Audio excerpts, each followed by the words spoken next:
5 seconds to go.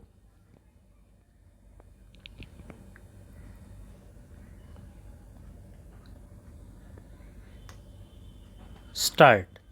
We are meeting after a year to discuss our common problems. As you are aware, the Indian Historical Records Commission deals with all kinds of historical records. The scope of our deliberations is therefore wide and extensive. It will, however, be of advantage to confine ourselves to matters of first concern, and I am sure you will agree that these relate to questions affecting the national archives. In all countries, the national archives are the treasure houses of their historical wealth, and we in India can justly take pride for the extent and magnitude of our richness in this field. Our national archives contain a vast collection of records, but systematic series begin from 1672. Some of the latest records are as late as 1999. They therefore tell the story of nearly 300 years of a most interesting and momentous period of India's history. If what remains of the scattered records of the Mughal period are added to these collections, we can say that our records go back to the 15th century.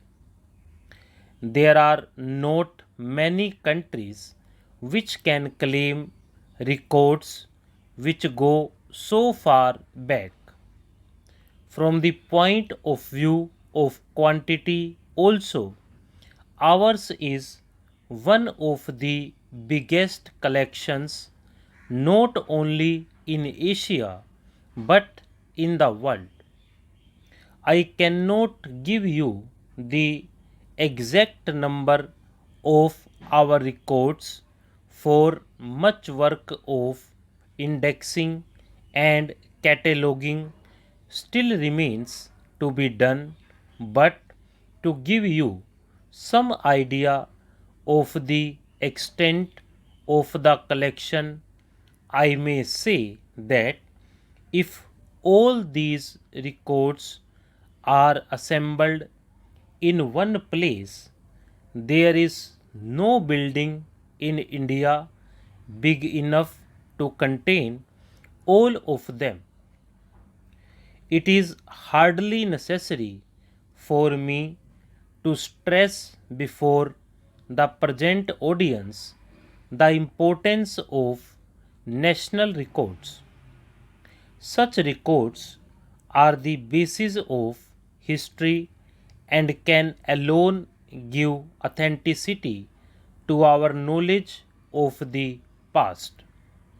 When we read of the past, we are often troubled by the fact that our knowledge is neither complete nor adequate. Contemporary historians hardly ever leave accounts which satisfy succeeding generations, and in fact, they are often not in a position to judge what should be recorded and what left out. If, however, complete records are available, the annals of the past can be reconstructed, but in most cases, such records of the past do not exist. We know that during the Mughal period, India had the instruments of civilized law. During the 19th century, the European states adopted the convention that all state records should be opened to the public after a lapse of 50 years. The records of the Napoleonic era were thus released to the public in about 1870. The Napoleonic era was a period of great progress in different fields, and it was described contemporaneously by many well known historians. In fact, all the known methods of history writing were used in making the Napoleonic period vivid to the public of the day, but even then, when the official records became available in 1870, it was found that our knowledge of the period was both enriched and altered. Much new light was thrown on obscure incidents and happenings.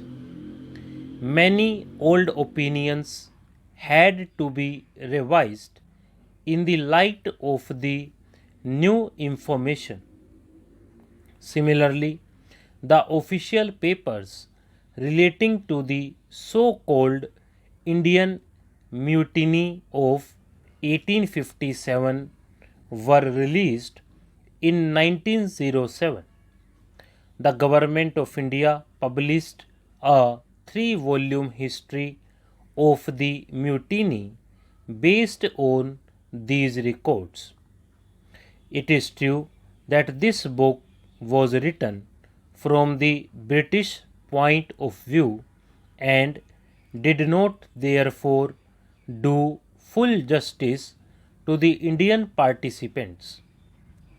It is therefore necessary that these records should be examined afresh and a true account of the period written in as objective a manner as possible.